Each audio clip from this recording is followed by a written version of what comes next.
नमोस्तु गुरुदेव, नमोस्तु गुरुदेव, नमोस्तु गुरुदेव। गुरुदेव, मैं अपने श्रद्धालुओं को लिए चलता हूँ शंका समाधान की ओर। प्रथम प्रश्न है गुरुदेव, बेंगलोर कर्नाटक से अमित कुमार जैन पूछ रहे हैं गुरुदेव, धर्म जीवन का आधार आपकी एक कृति है, उसमें आपने लोभ को तस्कर कहा है। गुरुदेव, इसका क्या तात्पर्य है, कृपया समाधान करें। वहीं स्पष्ट है, आप उसको पढ़ लीजिए।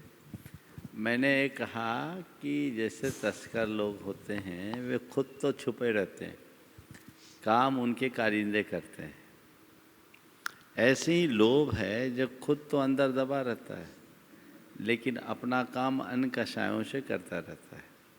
संदर्भ है कि क्रोध, मान और माया को बड़ी आसानी से पकड़ा जा सकता है। लोभ अंदर दबा रहता है जो दिखता नहीं, तो उसे उस संदर्भ में समझना चाहिए। और उसी संदर्भ में मैंने लोभ को तस्कर या अंडरवर्ल्ड के लोगों की तरह एक उपमा दी है कि वो खुद छिपे है लेकिन बाहर अपना काम कराता रहे। आप पूरे प्रसंग को पढ़ें, वहाँ स्पष्ट होगा। पूज्य गुरुदेव, सिलचर आसाम से श्री नवीन जैन कह रहे हैं गुरुदेव, कुछ लोग मंदिर में अपनी मन की शांति के लिए, जीवन में सुख शांति के लिए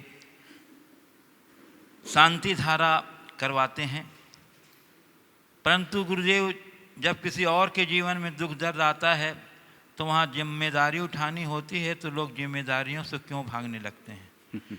क्यों किसी के जीवन में किसी का साथ नहीं देते? क्या शांति धारा कर लेने मास से कर्तव्य की इतिश्री हो जाती है? क्या शांति धारा में यही सिखाती है खुद का जीवन सुख शांतिमय हो और के जीवन को नजरअंदाज कर दें? जब मतलब तब साथ देना, फिर ध्यान नहीं देना, ये कहाँ तक सही है गुरुदेव? शांति धारा का ऐसा क्या तात्पर्य है? देखिए, बहुत ही गंभीर बात आपने उठाई है। ये सहज बात है कि लोगों को अपने जीवन से बड़ा मोह होता है और अपनों से मोह होता है। जीवन में किसी भी प्रकार का अनिष्ट या उपद्रव आता है तो मन विचलित होता है और उस अनिष्ट उपद्रव से बचने के लिए लोग शांति की कामना करते हैं और उसके लिए जो भी संभव हो वो प्रयास करते हैं।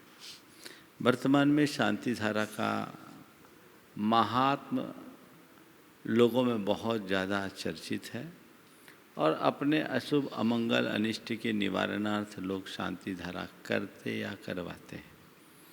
तो पहले तो लोग अपनी ही बात सोचते हैं, निज की बात सोचते हैं, क्योंकि लोगों का मन स्वार्थ से प्रेरित होता है, अपने आप तक सीमित रहता है। अपने प्रति मनुष्य जितना गंभीर और संवेदनशील होता है उतना औरों के प्रति नहीं।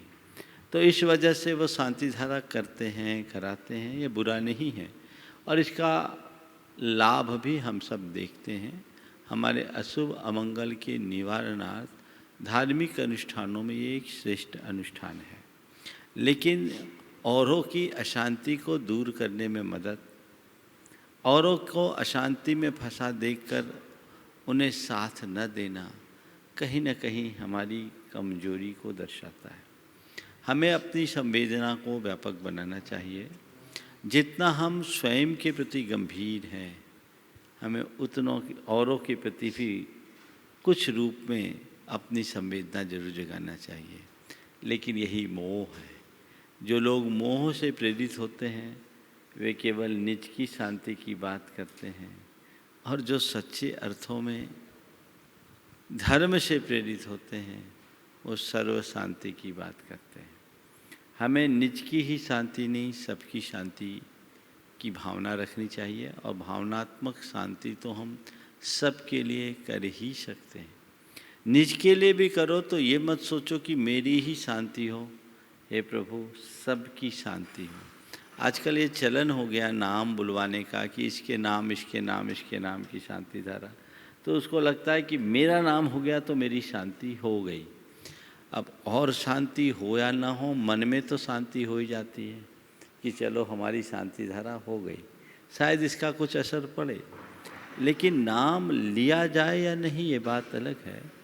मन को स्वार्थी मत बनाइए, व्यापक बनाइए। सारे जगत की शांति की भावना रखिए। जगत की शांति में मेरी शांति तो समाहित ही है। जहाँ तक अशांति में फंसे अन्य लोगों की सहायतार्थ आगे आने का सवाल है, मनुष्य को अपनी शक्ति भर औरों की सहायता के लिए आगे आना चाहिए। पर वर्तमान में हर मनुष्य की अपनी कुछ सीमाएं होती है, मैं उसे भी नज़रअंदाज नहीं कर सकता। तो उस सीमा के कारण वो ज़्यादा आगे नहीं बढ़ सकता। तो भी जितनी शक्ति हो, जितनी अनुकूलता हो, उसके अनुरूप कार्य करना चाहिए। ये लोगों की कमजोरी है। जो वाकई में व्यापक दृष्टिकोण रखने वाले लोग होते हैं, वे सभी की शांति की न केवल कामना करते हैं, अपितु शक्ति भर प्रयास भी। पूज्य गुरुदेव, कटनी मध्य प्रदेश से सुश्री धीरांशी जैन, पुरानी बस्ती, नमोस्तु पूर्वक पूछ रही, गुरुदेव मेरी जिज्ञासा यह है कि जीवन में जब भी हम खराब दौर से गुजरते हैं तब मन में यह विचार आता है कि परमात्मा मेरी परेशानी देखता क्यों नहीं है, मेरे दुख कम क्यों नहीं करता। जबकि हम ये जानते हैं कि जब परीक्षा चल रही होती है तब शिक्षक मौन रहता है, फिर भी हम हमेशा परमात्मा पर अपनी आस लगाए क्यों बैठे रहते हैं, जबकि इन परेशानियों के जिम्मेदार हम खुद हैं। तो गुरुदेव, इन परिस्थितियों में हमें क्या करना चाहिए, कृपया समाधान। देखो, जो अच्छे से पढ़ कर के परीक्षा देने जाता है ना, वो कभी इधर उधर नहीं देखता। लेकिन जो पढ़ाई में कच्चा होता है, वो हमेशा एक औरों से मदद की अपेक्षा रखता है। जानता है कि शिक्षक मौन है, पर वो सोचता है कहीं किसी शिक्षक का भी साथ मुझे मिल जाए तो बहुत अच्छा है। ऐसे ही जो जीवन और जीवन की व्यवस्था को ठीक तरीके से जानते हैं, वो सुख दुख की हर घड़ी में वस्तु के स्वरूप को समझकर अपना जीवन आगे बढ़ाते हैं।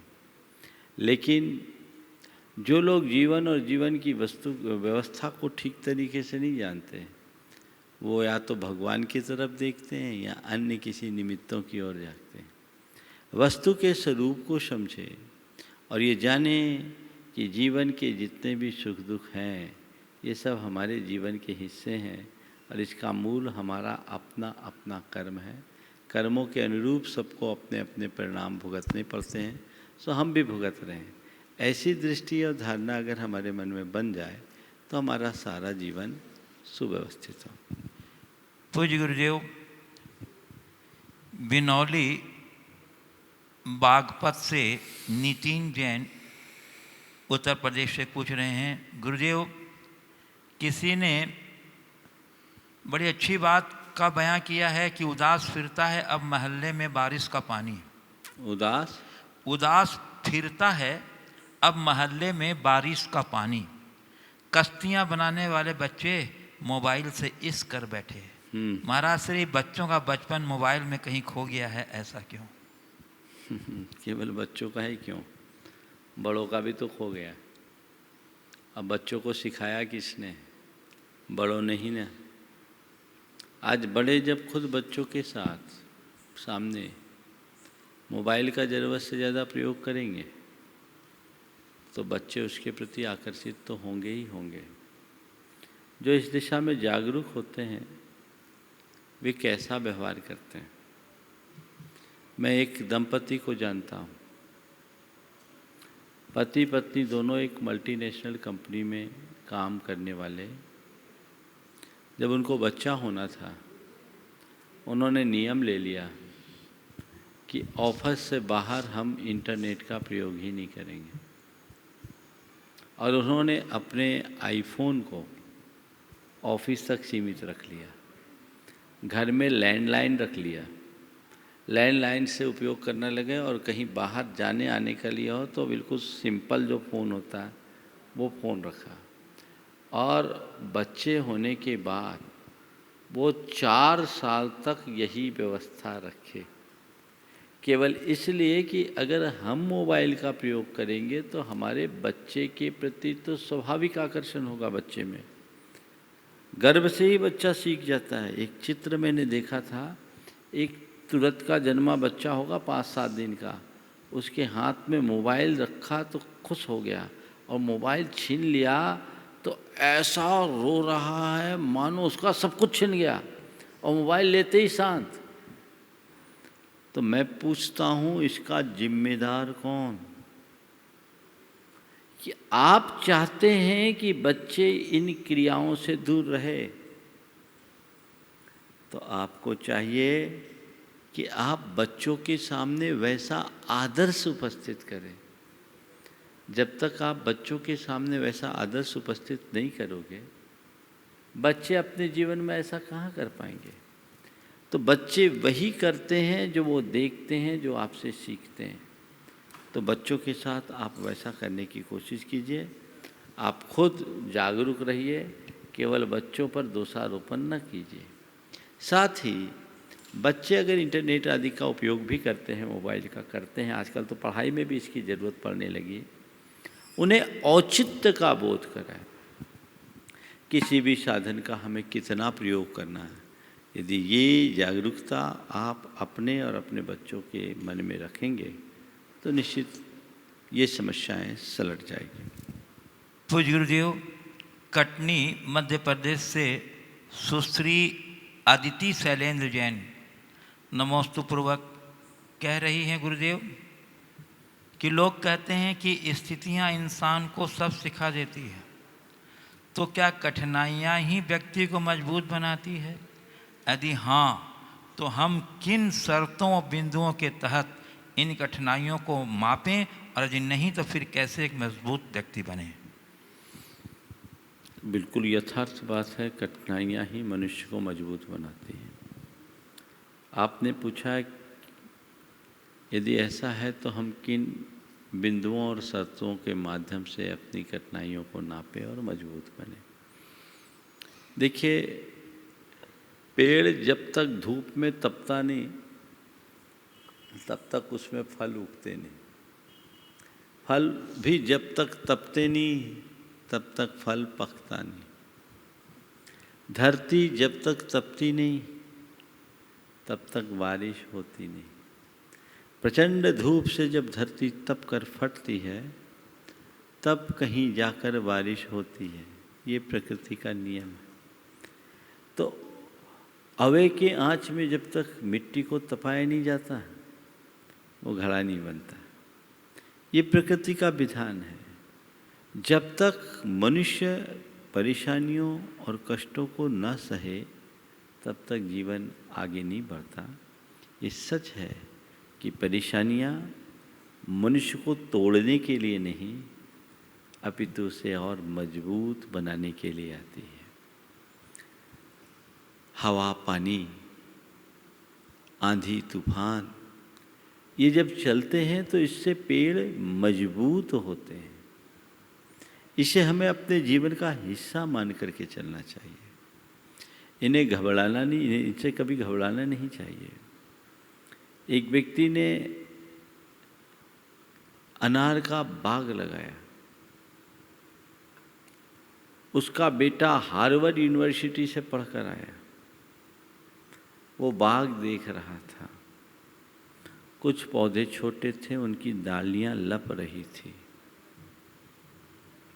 उसने कहा कि इन पेड़ों पर कुछ सपोर्ट दे दो, नहीं तो ये पेड़ उखड़ जाएंगे। उसने कहा नहीं उखड़ेंगे। माली ने कहा नहीं उखड़ेंगे। बोले मैं कह रहा हूँ ना ये उखड़ जाएंगे। कहा ठीक है। वो पेड़ को सपोर्ट देने के लिए बांस बांधने लगा और उसके चेहरे पर मुस्कुराहट आ गई, हंस दिया। उसे हंसता देखकर पूछा कि भैया तुम हंसे क्यों? बोले कुछ नहीं, आपने कहा बांस का सपोर्ट देने के लिए मैं कर रहा हूँ, वो तो तुम कर रहे हो, हंसे क्यों? बोले हुजूर बांस नहीं लगाएंगे तो 2-4 पेड़ उखड़ेंगे और बांस लगा देंगे तो सब पेड़ उखड़ जाएंगे। बांस नहीं लगाएंगे तो 2-4 पेड़ उखड़ेंगे और बांस लगा देंगे तो सब पेड़ उखड़ जाएंगे। सामने वाला आश्चर्यचकित, ये कैसा होगा? सपोर्ट से तो और उसको स्टेबल होना चाहिए। बोला पेड़ों का गणित अलग है। यदि हम इसे सपोर्ट देंगे तो पेड़ कमज़ोर हो जाएंगे, और सपोर्ट नहीं देंगे तो पेड़ आंधी पानी से जूझकर खुद अपनी शक्ति बढ़ा लेगा। तो वाकई में पेड़ आंधी पानी तूफान को झेलता है, तब कहीं जाकर आगे बढ़ पाता है। तो हम अपने जीवन को उसी अनुरूप बढ़ाने की कोशिश करें, उस तरफ दृष्टि रखें। आपने पूछा किन बिंदुओं और शर्तों के आधार पर हम कठिनाइयों को न मापें। कठिनाइयों को नापें। कठिनाइयों को मापने की कोई बिंदु नहीं और कोई शर्त नहीं। बस दो तरह की दृष्टि और विचारधारा होती है लोगों की। कुछ लोग हर अवसर में कठिनाई का अनुभव करते हैं, तो कुछ लोग हर कठिनाई को एक अवसर के रूप में देखते हैं। कोई माप नहीं, हर कठिनाई को एक अवसर के रूप में देखने की कोशिश कीजिए, इसमें कोई दिक्कत नहीं, इसका कोई माप नहीं। जब जैसी स्थिति बन जाए आप उसे सहज रूप से स्वीकार करें। पूज्य गुरुदेव, बाल ब्रह्मचारिणी स्नेह दीदी सागर से नमोस्तु पूर्वक पूछ रही हैं, गुरुदेव क्या नकारात्मकता हमेशा उपेक्षणीय ही है? क्या उसका सकारात्मक पक्ष भी नहीं हो सकता जो हमारे जीवन का गुण बन जाए? जैसे गुरुदेव डर मानव जीवन की एक दुर्बलता है, तो क्या यह कहीं हमारे लिए ग्रहण करने योग्य गुण नहीं हो सकता? यदि हो सकता है तो नकारात्मकता को एक सिरे से नकार क्यों देते हैं? देखिए, नकारात्मकता कहीं कहीं स्वीकार्य भी है, लेकिन तभी जब हम उसके प्रति सकारात्मक हों। आपने डर के संदर्भ में कहा, डर एक नकारात्मक वेग है तभी तक जब तक कि डर के कारण हमारे मन में घबराहट और आतुरता हो।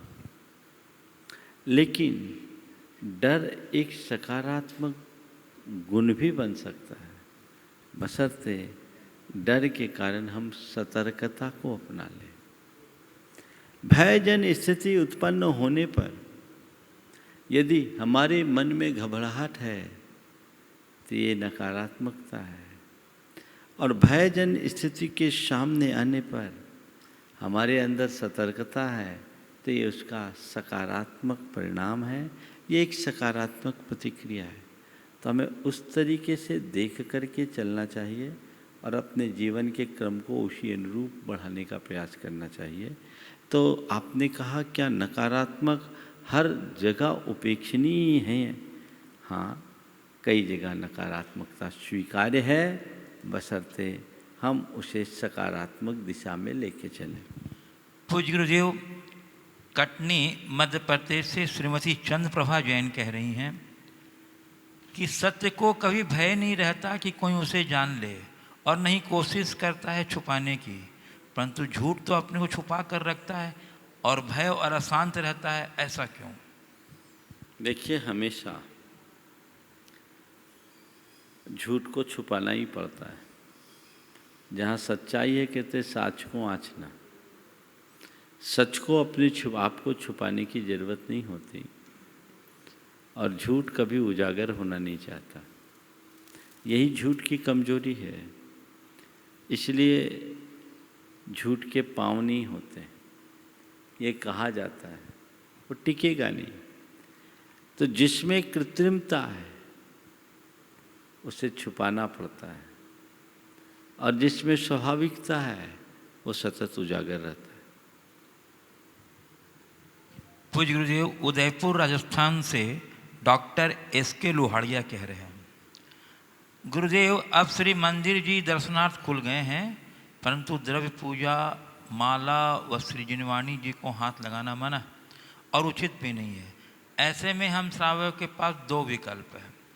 पहला ये है कि श्री मंदिर जी में जाकर जिन दर्शन करना, दूसरा है घर पर भाव पूजा एवं स्वाध्याय करना। गुरुदेव, मेरी जिज्ञासा यह है कि यदि किसी श्रावक के पास प्रातः काल में समय सीमित है तो उसे कौन सा विकल्प चुनना चाहिए? देखिए, वर्तमान कोरोना के इस त्रासदीपूर्ण दौर में सतर्कता और सावधानी तो अपनानी ही चाहिए, और मंदिर जैसे सार्वजनिक स्थलों में तो और भी ज़्यादा। मंदिर केवल पूजा के लिए नहीं है, मंदिर में आप दर्शन बंदन करके भी आ सकते हैं। अपनी अन्य धार्मिक क्रियाओं को आप घर में भी कर सकते हैं। आपने कहा कि अगर हमारे पास सुबह का समय नहीं है तो कौन सा समय अनुकूल है? जब आपको अनुकूल है तब कर ले। धर्म ध्यान हमें करना है, कोशिश करें हम जितना अधिक से अधिक कर सके करें। जो भी हमारे लिए निमित्त और आलंबन मिले उसके अनुरूप करें, लेकिन अपने धर्म ध्यान में किसी प्रकार की कटौती न करें, उसमें प्रमाद न हो। एक बात सही है कि मंदिर जाने वाले मंदिर जा कर के तो अपनी पूरी क्रियाएं कर लेते हैं, घर में आते हैं तो उनमें आलस हावी हो जाता है, 10 तरह की बातें आ जाती हैं। इसलिए जितना अच्छे से धर्म ध्यान होना चाहिए वो नहीं होता। तो लोगों को अपना प्रमाद छोड़ना चाहिए, एक संकल्प जोड़ करके अपनी धार्मिक क्रियाओं को करना चाहिए, क्योंकि ये व्यवस्था अब 2-4 दिन की नहीं बची, ये तो अब लंबे समय तक चलने वाली है। तो कहीं ऐसा ना हो कि इस क्रम में हम अपना धर्म ध्यान ही भूल जाएं और हमारा जीवन यूं ही चला जाए। तो जो भी हो अपनी सजगता और सावधानी के साथ करें, और मंदिर जाएं भी। पूजा भी अगर आप मंदिर में करना चाहते हैं, अपने घर से अपनी द्रव्य सामग्री, अपना आसन, अपने उपकरण लेकर जाएं, और ऐसे समय में जाएं जिस समय मंदिर में कोई रहे नहीं, अपना पूजन पाठ करके चले आएं। आपको मन लगे वैसा काम करें, लेकिन जिस समय हम जन आते जाते उस समय बिल्कुल ना जाएं, और मंदिर की सामग्री का प्रयोग न करें, ताकि आप किसी प्रकार से न तो संक्रमण फैलाने में निमित्त बने और न ही संक्रमण के शिकार। पूज्य गुरुदेव, सागर मध्य प्रदेश से गुणायतन ट्रस्टी श्री मुकेश जैन ढाना पत्रकार कह रहे हैं गुरुदेव कि वर्तमान में फिल्म उद्योग में ड्रग्स को लेकर काफ़ी चर्चा है। यह सच बात है। फिर नशा ड्रग्स से व्यक्ति की जीवन शैली बदल जाती है। फिल्म अभिनेता पर्दे पर जो रोल करता है हम उसे आदर्श मानते हैं, लेकिन बाद में जो उसके चरित्र का पता चलता है तो उनसे घृणा होती है। मेरा मानना है कि ड्रग्स पर रोक लगनी चाहिए। ड्रग्स पर आपके विचार जन जन तक पहुँचे, ऐसी मेरी भावना है। देखिए, ड्रग्स तो हमारी पूरी की पूरी पीढ़ी को लील रहा है। वर्तमान में इसका चलन बहुत तेज़ी से बढ़ रहा है और सरकार के सामने बड़ी चुनौती है। भारत के कुछ राज्यों में तो ड्रग का अंधाधुंध प्रयोग हो रहा है और ये हमारी पूरी भावी पीढ़ी को बर्बाद कर रही है। आपने कहा कि फिल्म अभिनेताओं के द्वारा भी ऐसा होने लगा है। वर्तमान के जो प्रकरण प्रकाश में आए हैं वो हमें बहुत कुछ सोचने और समझने के लिए मजबूर करता है। इन लोगों की रियल लाइफ और रियल लाइफ में ज़मीन आसमान का अंतर होता है, इसलिए हम इन्हें ठीक तरीके से समझें और तभी आगे बढ़ें। हालांकि ऐसे भी अभिनेता हैं जो बहुत उज्जवल चरित्र वाले हैं, हमें उनको अपना आदर्श बनाना चाहिए। मैं सभी लोगों से ये कहूँगा कि जो सार्वजनिक जीवन जीने वाले लोग हैं और जिनके पीछे अन्य लोग हैं, वे अपना आदर्श उपस्थित करें। ऐसा कोई भी दायित्व विहीन आचरण न करे जिससे पीढ़ियाँ प्रभावित हों। इसके प्रति सरकार को जागरूकता का अभियान चलाना चाहिए। केवल कानून के बदौलत इस तरह की बुरी प्रवृत्तियों को रोक पाना मेरी दृष्टि में संभव नहीं दिखता, लेकिन लोगों के मन में जागरूकता लाना, उनके अंदर एक आध्यात्मिक जागरण उत्पन्न करना, और ये जो लत लगती है टीन एज से, उसी समय से बच्चों में एक अवेयरनेस लाना और उनको एक ऐसा वातावरण देना जिससे बड़े होकर बच्चे कभी इस तरह की प्रवृत्तियों की तरफ सोचे भी नहीं, उस तरफ उसका झुकाव भी ना हो, तभी इस तरह की समस्याओं से बचा जा सकता है। नहीं तो ये ड्रग हमारी पूरी की पूरी पीढ़ी को बर्बाद कर देगा, सब सत्यानाश करेगा। हम रोज़ आए दिन इस तरह की घटनाएं सुनते हैं और बर्बादी की कहानी पढ़ते हैं, लेकिन जब तक लोग नहीं चेतेंगे तब तक काम नहीं होगा। सरकार अपने स्तर पर काम करे, जागरूकता का एक अभियान चलाए और समाज में भी ऐसी एक जागरूकता की लहर जगनी चाहिए जिससे लोग इस तरह की प्रवृत्तियों के प्रति हतोत्साहित हों। पूज्य गुरुदेव, भीलवाड़ा राजस्थान से श्री दयाल मेहता कह रहे हैं, महाराज श्री, मुझे प्रभु कृपा से दुनिया के अधिकांश देशों लगभग 80 से 85% में यात्रा का अवसर पिछले 10 सालों में मिला है, जो कि मेरे काम से जुड़ी हुई थी। लेकिन मैंने अपनी दृष्टि खुली रखते हुए वहाँ के व्यापक जनजीवन और संस्कृति को भी समझा और गुरुदेव ये पाया कि अपना भारत देश हर मायने में उन सभी से सर्वश्रेष्ठ है और हमेशा जब भी लौट के भारत आता तो यहाँ की धरती पर कदम रखते ही अतुलित आनंद मिलता था। गुरुदेव, मेरी जिज्ञासा ये है कि क्या हम भारत देश को भी एक व्यक्ति या एक आत्मा मान के क्या भारत के भविष्य का अनुमान लगा सकते हैं, जिसके लिए हम भारतवर्ष द्वारा किए गए पाप पुण्य को आधार बना सकते हैं क्या? बिल्कुल, बहुत ही अच्छे विचार आपने व्यक्त किए और दुनिया के 80% देशों में आपने भ्रमण करने के बाद आपने जो अपना अनुभव प्रकट किया है, ये प्रत्येक भारतवर्षी के लिए गर्व की बात है। विनोबा जी, विवेकानंद जी कहा करते थे, जब उनसे पूछा गया आपकी भारत के प्रति क्या दृष्टि है, तो उन्होंने एक बार कहा था कि जब तक मैं बाहर नहीं गया था तब तक अपनी मातृभूमि की पूजा करता था, अब जब से लौट कर आया हूँ इसे प्यार भी करूँगा। पूजा के साथ प्यार, अपने देश के प्रति ये दृष्टिकोण होना चाहिए। आपने पूछा कि क्या भारत को एक व्यक्ति या आत्मा की तरह नहीं देखा जा सकता जिससे इसके भावी जीवन की सुंदर कल्पना की जा सके। बिल्कुल, मैं तो कहता हूँ भारत को एक ज़मीन का टुकड़ा मत मानो, भारत को एक राष्ट्र ही न मानो, भारत को अपना प्राण मानो। ये हमारी मातृभूमि है, इसमें हमारे प्राण बसने चाहिए।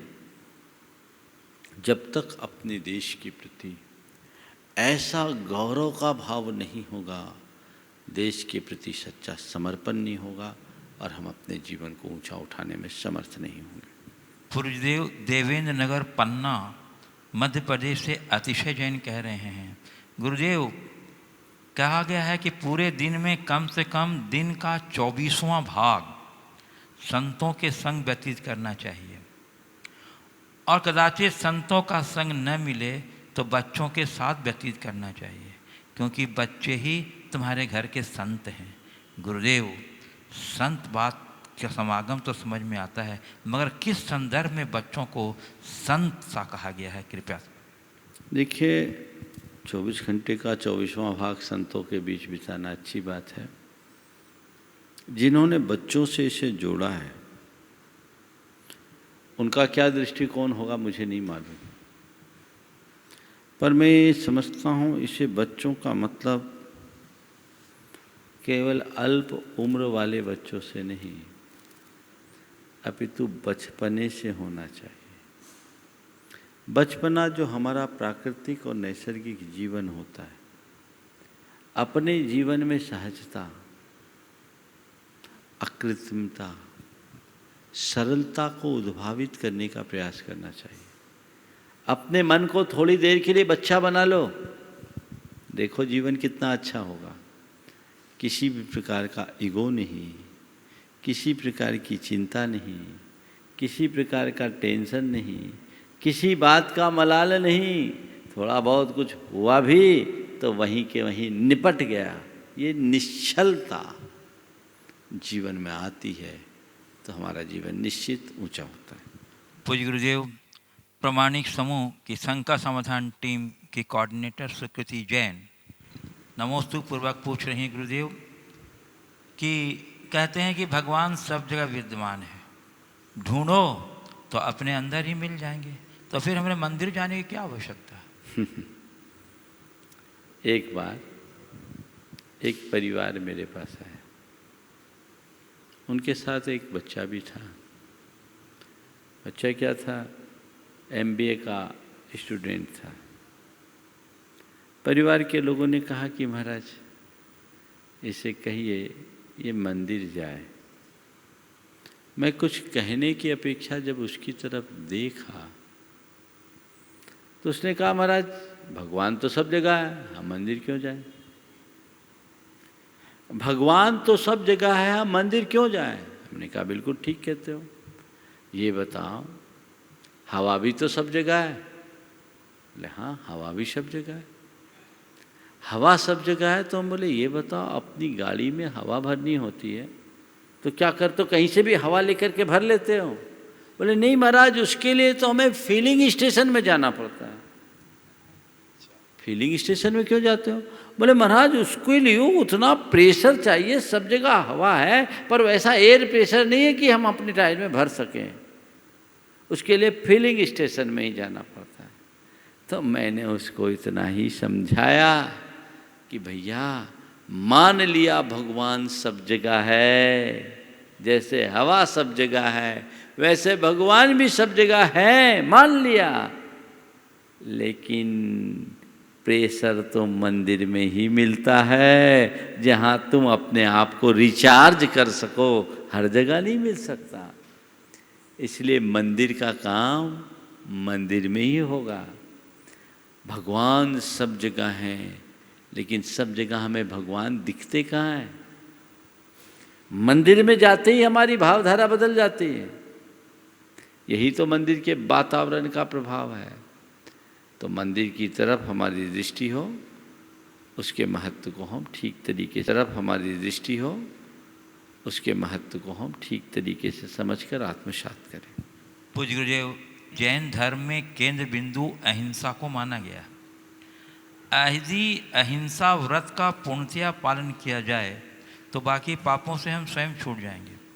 इसके लिए अहिंसा का पालन कैसे करें और इसे कैसे समझें? क्या अहिंसक व्यक्ति पुलिस और सेना में जा सकता है? देखिए, अहिंसा हमारे व्रतों में मूल है और हमारे आचरण का प्राण तत्व है। अहिंसा तो हमारे जीवन में होनी ही चाहिए। यथार्थ, सत्य आदि जितने व्रत हैं वे सब अहिंसा की रक्षा के लिए ही है। अहिंसा को पूरी तरह आत्मसात करके चलना चाहिए और अहिंसा को आत्मसात करने के लिए हमें अहिंसा के स्वरूप को ठीक तरीके से समझना चाहिए। हिंसा और अहिंसा का संबंध केवल जीवों के वध और अवध तक सीमित नहीं है, जीवों को मारने और न मारने तक सीमित नहीं है। हिंसा और अहिंसा का संबंध हमारे भावों से है। किसी भी प्राणी को अगर हम मारने का भाव भी कर लेते हैं तो वह प्राणी मरे या न मारे, हमसे हिंसा हो गई। और यदि हमारे अंदर पूर्ण सतर्कता, सावधानी है और मन में कोई भाव नहीं और हमारे निमित्त से किसी जीव का घात हो भी गया तो हम हिंसक नहीं कहलाते। हिंसा की व्याख्या करते हुए कहा गया, प्रमत्त योगात् प्राणव्यपरोपणम हिंसा। प्रमाद पूर्वक, असावधानीवश, स्वार्थवश, इरादतन, भावपूर्वक किसी का घात करना हिंसा है। अगर आप सावधान हैं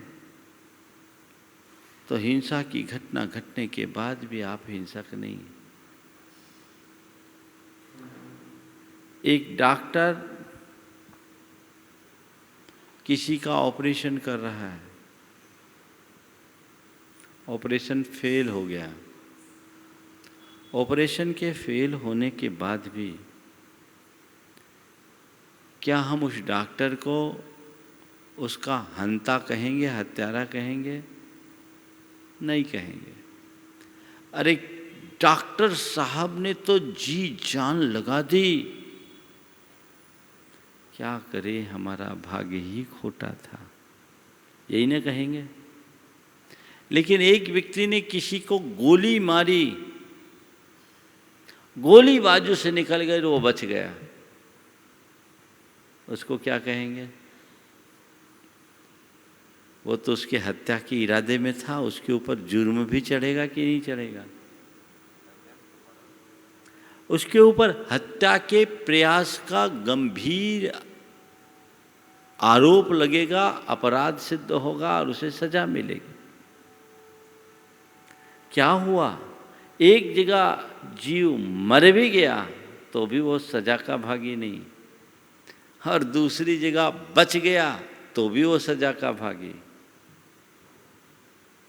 मर्द व जीवद व जीवा ऐदाचारस निश्चिदा हिंसा पैदस नत्थि बंधो हिंसा मित्तीन समिदस्य।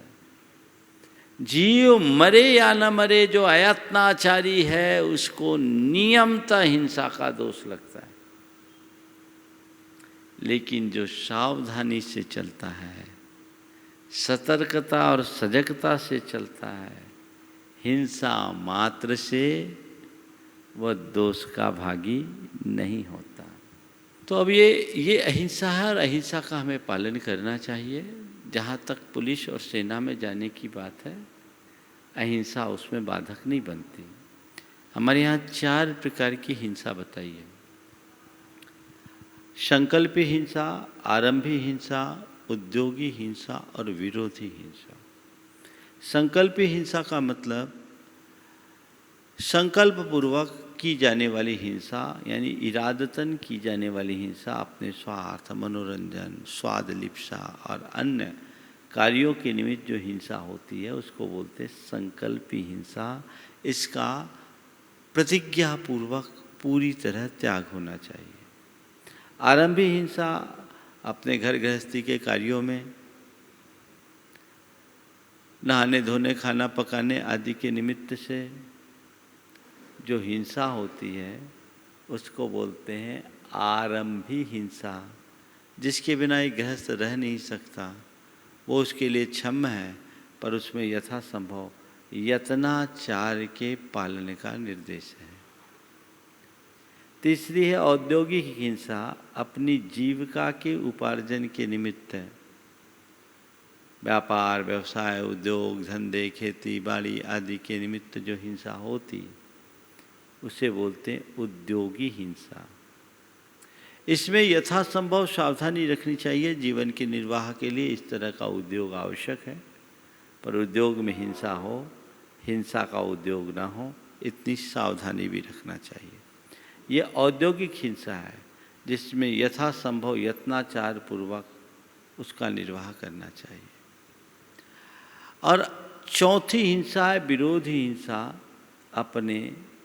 अपने परिवार, कुटुंब, समाज, संस्कृति या राष्ट्र के अस्तित्व और अस्मिता पर कोई संकट खड़ा हो, कोई आतताई, आक्रमणकारी आकर के नुकसान पहुंचाने लगे, तो उसकी रक्षा के लिए जो हिंसा करनी पड़ती है उसे बोलते हैं विरोधी हिंसा। और विरोधी हिंसा गृहस्थ के लिए क्षम्य कही गई। वो हिंसा कर नहीं रहा है, करनी पड़ रही है। जहाँ तक सेना और पुलिस के कर्म को छात्र कर्म कहा गया है। छात्र कर्म क्षत्रिय का कर्म। अतीत में भी अनेक जैनों ने इस तरह की सेवाएं दी है, आज भी दे रहे हैं, दे सकते हैं। ये अहिंसा में बाधित नहीं है, क्योंकि हम रक्षा का उपक्रम कर रहे हैं, किसी को मारने का नहीं। पूज्य गुरुदेव, सिंघाना जिला धार से प्रमिला सुरेश गंगवाल कह रही हैं, धर्म, अर्थ और काम पुरुषार्थों से गृहस्थ जीवन शोभा पाता है, पर इन पुरुषार्थों के समय प्रायः पुरुष ही पाप का पात्र होता है। तो गुरुवर वह पाप पुण्य में परिवर्तित हो, इस हेतु हम स्त्रियों को अपने पुरुष साथी के लिए क्या सहयोग एवं पुरुषार्थ करना चाहिए? धर्म अर्थ और काम पुरुषार्थों में पुरुष ही पाप का भागी होता है। मैं इस वाक्य में थोड़ा संशोधन चाहता हूँ।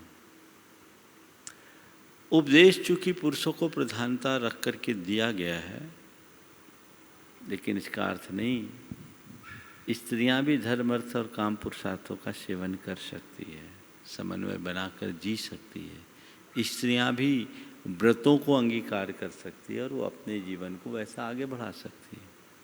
अगर कोई स्त्री आज अपने घर का संचालन कर रही है, व्यापार व्यवसाय कर रही है या घर की जीविका की संपूर्ण व्यवस्था कर रही है, तो वो उसके अर्थ पुरुषार्थ का हिस्सा है ही नहीं। और धर्म और काम पुरुषार्थ में जो बातें पुरुषों के लिए है, वही बातें स्त्रियों के लिए भी है। ऐसा न सोचें कि ये केवल पुरुषों के लिए पुरुष पाप कर रहा है, स्त्रियां भी उसमें बराबर की हिस्सेदार है, पाप में भी और पुण्य में भी। इसलिए इसे संतुलित करना चाहते हैं तो आप भी पूरी तरह से एक दूसरे के सहयोगी बन करके चलें। पति पत्नी दोनों के दाम्पत्य जीवन में ऐसी समरसता होनी चाहिए कि दोनों मिलकर धर्म अर्थ और काम पुरुषार्थों में पूर्ण समन्वय बनाए, क्योंकि पति पत्नी के बिना और पत्नी पति के बिना सच्चे अर्थों में इन तीनों पुरुषार्थों का पालन कर ही नहीं सकती। एक दूसरे की सहायता होनी चाहिए। इसलिए प्रधानता पुरुषों को दी गई है, लेकिन जहाँ जितना संभव हो दोनों को उस हिसाब से लगा लेना चाहिए। पूज्य गुरुदेव, अब मैं पूज्य मुनि श्री अरहत सागर जी महाराज के चरण कमलों में प्रार्थना निवेदित करता हूँ कि हे गुरुदेव, अपने उपयोगी प्रश्न से हम सबों को लाभान्वित करें। पूज्य मुनि श्री अरहत सागर जी महाराज। नमोस्तु महाराज श्री। 5 इंद्रियों और मन में से किसी एक से ज्ञान होता है। तो जैसे अभी प्रोग्राम में दर्शक लोग टीवी पर प्रोग्राम देख रहे हैं, सुन भी रहे हैं, तो यहाँ पर एक इंद्री से काम चल रहा है कि दोनों इंद्रियों से काम चल रहा है? देखिए, ये बात बहुत अच्छी पूछी है महाराज जी ने कि 5 इंद्रियों में से एक ही इंद्री एक काल में काम करती है। लेकिन जब हमारे सामने दृश्य और श्रव्य दोनों माध्यम हैं, हम देख भी रहे हैं और सुन भी रहे हैं, तो क्या दोनों इंद्रियां एक साथ काम कर रही है? लग ऐसा रहा है कि हम एक साथ देख भी रहे हैं और एक साथ सुन भी रहे हैं, लेकिन हकीकत में जिस समय हम देख रहे हैं उस समय सुन नहीं रहे, जिस समय सुन रहे हैं उस समय देख नहीं रहे। महाराज, दिख रहा है, लेकिन सूक्ष्मता से देखो। इसके लिए कहा जाता है सत पत्र व्यधनवत। कमल की 100 पाखड़ियों को एक के ऊपर एक तह करके रख लो और उसमें सुई डालो, इधर से डाले इधर से निकल गए। 100 पत्रों को एक साथ सुई ने भेद दिया।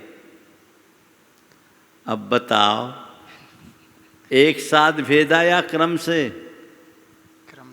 क्रम से भेदा ना, एक साथ नहीं भेदा, क्रम से भेदा। पर वो क्रम इतना तेज गति से बढ़ रहा है, इतना फास्ट है कि हमको कुछ पता नहीं चल रहा है। यहाँ पर एक इंद्री काम इसी तरह से जब हम सुनने में उपयोग लगाते हैं तो उस समय हमें दिखता नहीं, और जिस समय हम देखने में उपयोग लगाते हैं तो सुनता नहीं। आप लोगों के अनुभव के लिए बता रहा हूँ, कई लोग टीवी पर चलने वाली जब पट्टी चलती है ना, सारे इस कार्यक्रम को देख रहे लोगों के लिए मैं बोल रहा हूँ, ये अनुभव उन सबको मिल जाएगा। कई बार पट्टियाँ चलती है तो आप पढ़ने लगते हैं पट्टियों को। ये बताइए, पढ़ते समय कान में शब्द तो आते हैं पर आप कुछ सुन पाते हैं? उपयोग नहीं है। क्या हो गया? उपयोग चेंज है। आंख से पढ़ो, कान से सुनो। एक काल में एक इंद्री ही काम करती है, दोनों नहीं। एक प्रश्न और। हाँ बोलो। अस्पष्ट वस्तु या पदार्थों का अवग्रह होता है, पर यह अवाय और धारणा क्यों नहीं होती है? जब तक स्पष्ट न हो तब तक उसके प्रति जिज्ञासा नहीं होती। जब वस्तु ही अस्पष्ट है तो उसके विषय में और जानने की इच्छा ही नहीं हुई, इच्छा नहीं हुई तो या नहीं, फिर निर्णय नहीं तो अवाय नहीं, और अवाय निर्णय नहीं तो फिर धारणा नहीं। मतलब स्पष्ट पदार्थों का ही अवग्रही अवाय धारणा। नमोस्तु महाराज। पूज्य गुरुदेव, अब मैं चाहता हूँ कि यहाँ कुछ उपस्थित जिज्ञासुओं को आमंत्रित करूँ आपके आज्ञा से, और मैं आमंत्रित कर रहा हूँ गुणायतन ट्रस्टी श्री मुकेश कीर्ति जैन, मेट्रो दिल्ली, और वो आ रहे हैं। जब तक गुरुदेव, एक प्रश्न बाकी, मध्य प्रदेश से पारस नरेश चंद जैन गोधा, ट्रस्टी बावंगजा, वो कह रहे हैं बाकानेर बोलो जी, बाकानेर, बांकानेर, बाकी, हाँ बाकी, हाँ। जी गुरुदेव, ये कह रहे हैं कि खोई चीज़ अक्सर मिल जाती है जहाँ वो खोई है, पर विश्वास वहीं नहीं मिलता जहाँ पर वो खोया है। तो गुरुदेव, ऐसी स्थिति में विश्वास को जागृत कैसे करें? निश्चित, अगर विश्वास चीज़ों की भांति होती तो जहाँ खोई वहाँ मिल जाता। विश्वास चीज़ नहीं है, विश्वास हमारे हृदय की धड़कन है। जैसे धड़कन एक बार खो जाती है तो उसे लौटाना मुश्किल होता है, ऐसे ही एक बार विश्वास खो जाता है तो उसे वापस उद्घाटित कर पाना सामान्यतया बड़ा कठिन होता है। लेकिन हम अपने खोए हुए विश्वास को वापस लौटा भी सकते हैं, बशर्ते हम अपने आचरण में सुधार करें, अपने व्यवहार में परिवर्तन करें। गुरुदेव का एक हाइकु इस संदर्भ में बड़ा प्रेरक है। मत दिलाओ विश्वास, लौट आता व्यवहार से। मत दिलाओ विश्वास, लौट आता व्यवहार से। हम अपना व्यवहार सुधारें। अगर कभी कभी हमारी धड़कन बंद सी हो जाती है तो वापस उसे सर्जरी करके ठीक किया जा सकता है। कुछ खास स्थितियों में जब दिल को ही बदल दिया जाता है, तो वैसे ही हम कुछ आचरण से ऐसी सर्जरी करें कि सामने वाले का टूटा हुआ दिल फिर से जुड़ जाए, दिल बदल जाए, विश्वास लौट आए। श्री मुकेश कीर्ति जैन, गुणायतन ट्रस्टी, मेट्रो दिल्ली। उसके बाद तैयार रहेंगी अंजू जैन, गुणायतन ट्रस्टी, गुरुग्राम, हरियाणा। नमोस्तु गुरुदेव।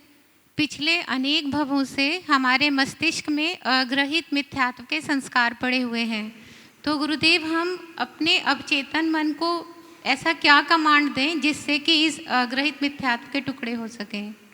देखिए, मिथ्यात्व को दूर करने के लिए हर पल भेद विज्ञान का स्मरण करो। मैं शुद्ध आत्मा हूँ, मैं शुद्ध आत्मा हूँ, मैं शुद्ध आत्मा हूँ। शुद्धोहम, शुद्धोहम, शुद्धोहम। देहातीतोहम, देह रहितोहम, चैतन्य स्वरूपोहम, सुख स्वरूपोहम। इस तरह की भावना निरंतर भाते रहें ताकि शरीर और आत्मा के भेद विज्ञान की पुष्टि हो। मैं शुद्ध आत्मा हूँ, सोहम सोहम सोहम की नित्य अगर हम भावना भाते रहें तो यही सोहम हमारे भीतर के सम्यक्त का बीज बन सकता है। नमोस्तु गुरुदेव। श्री मुकेश जी। नमोस्तु भगवान। गुरुवर, आपके आशीर्वाद से मुझे आपके चरणों की शरण कटनी चतुर्वास में बीते 13 दिन में मिली। गुरुवर, मैं कटनी समाज का जितनी प्रशंसा करूं उतनी कम है, और साथ ही कोरोना काल में उनके द्वारा बनाई गई कोरोना डिफेंस एक अनूठी व्यवस्था है, उनका मैं हृदय से अभिनंदन करता हूं। साथ ही गुरुवर, बबलू भैया और पूरी कार्यकारिणी समिति का हृदय से धन्यवाद करता हूं। गुरुवर, आज के लिए मेरी शंका जिंदगी का एक सच्चा व्यंग है, और वो इस प्रकार है। गुरुवर, बचपन में माँ कहती है तुझे कुछ समझ नहीं आता, जवानी में पत्नी कहती है आपको कुछ समझ नहीं आता, और बुढ़ापे में बच्चे कहते हैं आपको कुछ समझ नहीं आता। तो गुरुवर, पूरी ज़िंदगी निकल गई, तो गुरुवर ऐसे में समझने की उम्र कौन सी है? मुझे ये समझ नहीं आता। इतना सब कुछ सुनने के बाद भी समझ में नहीं आए तो हमें क्या समझना?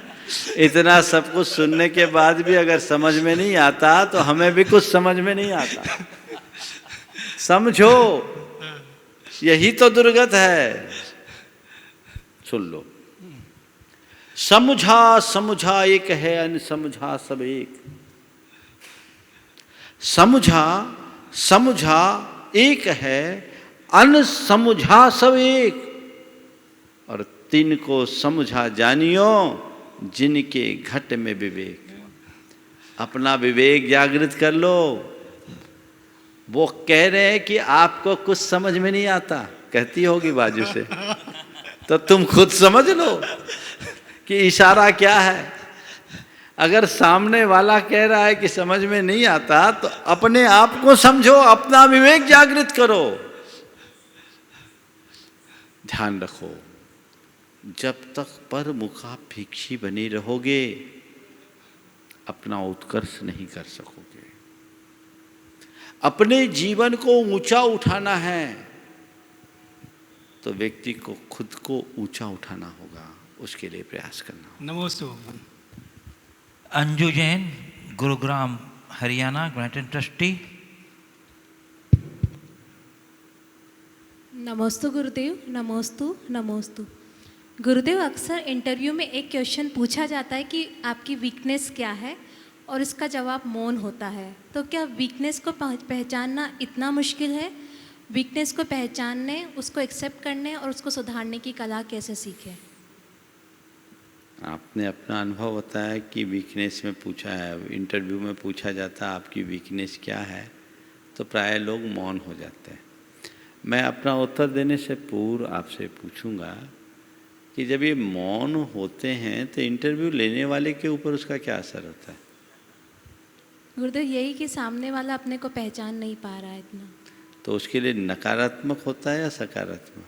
थोड़ा नकारात्मक ही होता है। हाँ, तो बस मैं तो एक कहूँ कि कभी यदि ऐसा कोई प्रसंग आए और पूछा जाए कि आपकी वीकनेस क्या है, तो आप कुछ ना बोल सको तो यही कह दो बड़ी दृढ़ता से कि मेरी यही वीकनेस है कि मैं अपनी वीकनेस को पहचान नहीं पाता।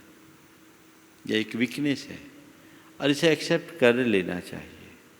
आपने पूछा अपनी दुर्बलताओं को हम कैसे जाने, कैसे पहचाने। अपना अंतर विश्लेषण करें, अपने अंतर मन में झांके, सेल्फ एनालिसिस करके देखें कि आखिर मेरे अंदर कौन कौन सी कमियां हैं। और कमियों को पकड़ने का एक बड़ा अच्छा तरीका है, एक कोने में बैठे सुबह से शाम तक के सारे विचारों को रिकॉल करें और देखें कि आज मैंने लोगों से जो कुछ भी बोला, सुना, व्यवहार किया, उसमें मैं कहाँ कहाँ गलत था, और जो लग रहा है उसे नोट करें। मन ही मन संकल्प करे कि अब इसकी पुनरावृत्ति न करेंगे। सामने वाले से हृदय से क्षमा मांगे, मन से ही, कि भैया माफ़ करना, मैंने तुम्हारे साथ ऐसा बोला, मुझे नहीं बोलना था। मैंने तुम्हारे साथ इस तरह का व्यवहार किया, मुझे नहीं करना था। मैं इसे दूसरे रूप में भी कर सकता था।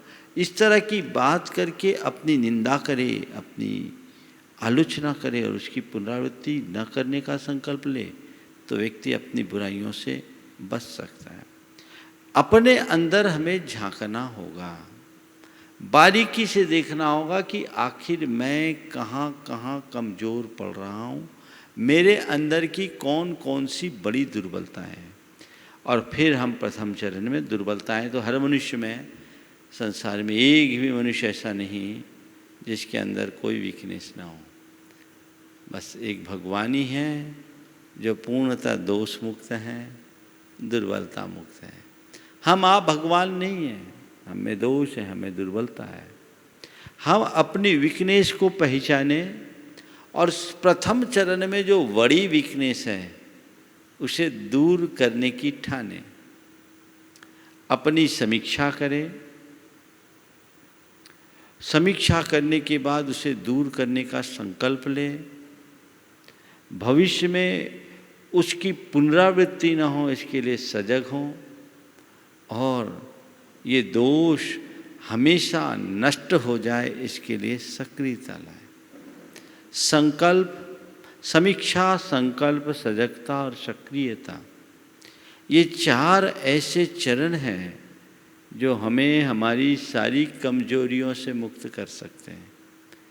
जब तक हमारे मन में हम इन चीज़ों को ठीक तरीके से देखने की वृत्ति नहीं करेंगे, आत्मसमीक्षा, अपने मन में झांक कर देखने की प्रवृत्ति नहीं अपनाएंगे, हम अपने दोषों को दूर नहीं कर सकेंगे। हमें अपना अंतर मंथन करना चाहिए, झांक कर देखना चाहिए कि आखिर कहाँ कहाँ क्या क्या कमी है, और फिर संकल्प लें कि ये काम मुझे नहीं करना, इसकी पुनरावृत्ति मुझे नहीं होने देनी है।